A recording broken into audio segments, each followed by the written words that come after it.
பள்ளிக்கல்வி. இன்றைய அரும்புகள் நாளைய மலர்கள், இன்றைய மழலைகள் நாளைய நமது மரபு காக்கும் மாண்புறு செல்வங்கள். அவர்களை வளமோடு வாழ வைப்பது அரசு, ஆடவர், பெண்டிர் இம்மூவரின் ஒத்துழைப்பின் பார்ப்பட்டதாகும். 1971-72 நிதிநிலை அறிக்கையில் இடம்பெற்ற முத்தமிழறிஞர் கலைஞரின் இந்த வாசகங்களை மனதில் இருத்தி நமது அரசு பல முன்னோடி திட்டங்களை நடைமுறைப்படுத்தி வருகிறது.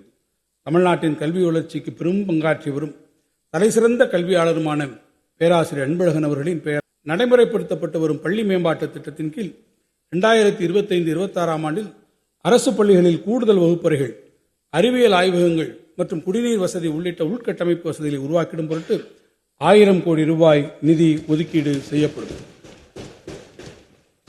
உயர் தொழில்நுட்பத்தை மாணவர்களுக்கு அறிமுகப்படுத்துவதன் மூலம் கற்றல் கற்பித்தல் சூழலை நவீனமாக்கிட இந்த அரசு உரிய நடவடிக்கைகளை தொடர்ந்து எடுத்து வருகிறது.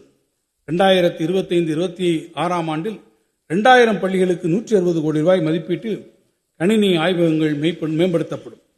அதிக எண்ணிக்கையில் மாணவர்கள் பயின்று வரும் பள்ளிகளில் உள்ள 880 உயர் தொழில்நுட்ப ஆய்வகங்கள் 56 கோடி ரூபாய் மதிப்பீட்டில் தரம் உயர்த்தப்படும்.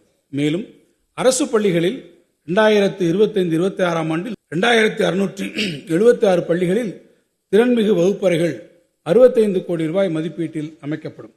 2025-26 ஆண்டில் 1721 முதுகலை ஆசிரியர்களும் 841 பட்டதாரி ஆசிரியர்களும் நேரடி நியமனம் மூலம் பணியமர்த்தப்படுவார்கள். இதற்கான தேர்வு அறிக்கையை ஆசிரியர் தேர்வு வாரியம் விரைவில் வெளியிடும். அரசு பள்ளி மாணவர்களை சாதனையாளர்களாக மாற்றும் உயர்ந்த நோக்கத்தோடு உயர்கல்வி குறித்த விழிப்புணர்வும் சிறப்பு பயிற்சிகளும் வழங்கப்பட்டு வருகின்றன. கடந்த 2 ஆண்டுகளில் 780 அரசு பள்ளி மாணவர்கள் இந்தியாவின் தலைசிறந்த கல்வி நிறுவனங்களான இந்திய தொழில்நுட்ப கழகம் IIT, தேசிய சட்ட பல்கலைக்கழகம் NLU உள்ளிட்ட நாட்டின் தலைசிறந்த உயர்கல்வி நிறுவனங்களில் சிறப்பிடம் பெற்று சேர்க்கை பெற்றுள்ளனர். மேலும் 12 மாணவர்கள் முழு கல்வி உதவித்தொகையுடன் வெளிநாட்டு பல்கலைக்கழகங்களில் கல்வி பயின்று பெறுகின்றனர்.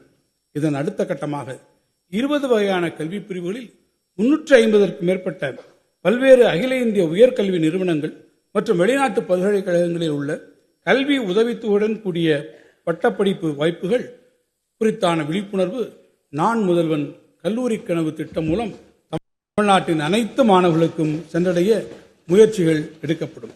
முதற்கட்டமாக மாநிலத்தின் அனைத்து 388 ஊராட்சி ஒன்றியங்களில் அமைந்துள்ள 500 அரசு பள்ளிகளில் உயர்கல்வி குறித்தான விழிப்புணர்வு மற்றும் சிறப்பு பயிற்சிகள் வழங்கப்படும். இதன் மூலம் இந்த 500 அரசு பள்ளிகள் மட்டுமின்றி அருகில் அமைந்திருக்கும் இதர அரசு பள்ளி மாணவர்களும் பயனடையும் வகையில் இத்திட்டம் நிறைவேற்றப்படும் போது 9ஆம் வகுப்பு முதல் 12ஆம் வகுப்பு வரை படித்திடும் 1,00,000 அரசு பள்ளி மாணவர்கள் முதற்கட்டத்தில் பயனடைவார்கள்.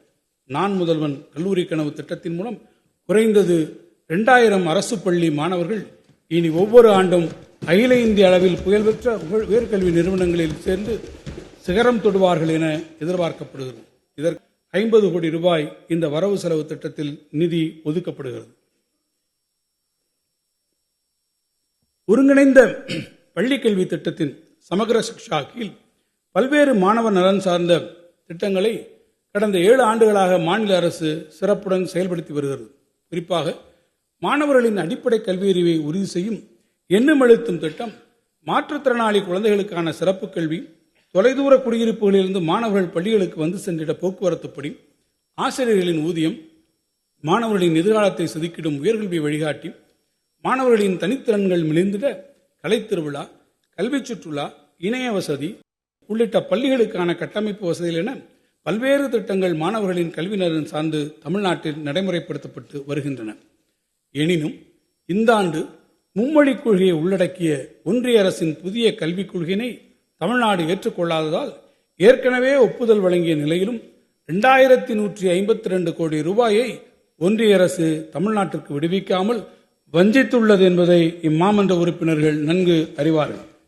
ஒன்றிய அரசு தமிழ்நாட்டுக்கு உரிய நிதியை விடுவிக்காவிட்டாலும் மாணவர் நலன் கருதி அரசு பள்ளி மாணவர்களின் கல்வி ஒரு துளியேனும் பாதிக்கப்படக்கூடாது என்பதற்காக ஆசிரியர்களின் ஊதியம் உள்ளிட்ட அத்திட்டங்களுக்குரிய நிதியை மாநில அரசே தனது சொந்த நிதி ஆதாரங்களில் இருந்து விடுவித்துள்ளது.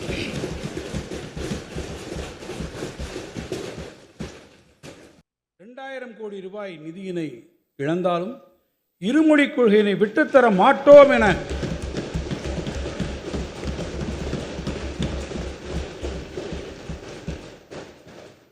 கொண்ட கொள்கையில் உறுதியாக நின்று தமிழ்நாட்டின் தன்மானம் காத்த மாண்புமிகு முதலமைச்சர் அவர்களின் பின்னால் தமிழ்நாட்டு மக்கள் அனைவரும் அணிவகுத்துள்ளனர். எத்தனை தடைகள் எதிர்வரினும் மன உறுதியோடு நம்மை வழிநடத்தும் மாண்புமிகு முதலமைச்சர் அவர்களுக்கு ஆதரவாய் திரண்டிருக்கும் தமிழ்நாட்டு மக்களுக்கு பாவேந்தர் பாரதிதாசனின் வைர வரிகளை தடை செய்யும் நெடுங்குன்றும் தூளாய் போகும். தொலைதூர மலைப்பகுதிகளில் வாழ்ந்து வரும் மக்கள் நலனை கருத்தில் கொண்டு குறிப்பாக பழங்குடியின மாணவர்களின் இடைநிற்றலை குறைக்கும் நோக்கத்தோடு மாணவர்கள் அவர்களது இருப்பிடத்திற்கு அருகிலேயே உயர்கல்வியை தொடர்ந்து பயின்றிட அரசு தொடர் முயற்சிகளை எடுத்து வருகிறது. அந்த வகையில் தருமபுரி மாவட்டம் பாப்பிரெட்டிப்பட்டி, ஈரோடு மாவட்டம் சத்தியமங்கலம் மற்றும் தாளவாடி, கள்ளக்குறிச்சி மாவட்டம் சின்னசேலம் மற்றும் கல்வராயன்மலை, கிருஷ்ணகிரி மாவட்டம் தளி, நீலகிரி மாவட்டம் கோத்தகிரி மற்றும் திருவண்ணாமலை மாவட்டம் ஜவ்வாதுமலை உள்ளிட்ட இடங்களில் உள்ள தொலைதூர மலைப்பகுதிகளில் அமைந்துள்ள 14 உயர்நிலைப் பள்ளிகள் மேல்நிலைப் பள்ளிகளாக தரம் உயர்த்தப்படும். தென் தமிழ்நாட்டின் அறிவாலயமாக திகழ்ந்திடும் மதுரை மாநகரில் உருவாக்கப்பட்ட கலைஞர் நூற்றாண்டு நூலகத்திற்கு இதுவரை 15 லட்சத்திற்கும் மேற்பட்ட வாசகர்கள் வருகை புரிந்துள்ளனர் என்பது குறிப்பிடத்தக்கது. அதைத் தொடர்ந்து கோவை மற்றும் திருச்சியில் மாபெரும் நூலகங்கள் அமைக்கும் பணிகள் நடைபெற்று வருகின்றன. அறிவை பரவலாக்கிடும் முயற்சிகளின் அடுத்த கட்டமாக சேலம், கடலூர் மற்றும் திருநெல்வேலியில் பொதுமக்கள் போட்டித் தேர்வு எழுதிடும் மாணவர்கள் பயன்பெறும் விதமாக தலா 1 லட்சம் புத்தகங்கள் மற்றும் மாநாட்டுக்கூட வசதிகளுடன் நூலகங்கள் அமைக்கப்படும். இந்த வரவு செலவு திட்ட மதிப்பீடுகளில் பள்ளிக்கல்வித்துறைக்கு 46,767 கோடி ரூபாய் ஒதுக்கீடு செய்யப்பட்டுள்ளது.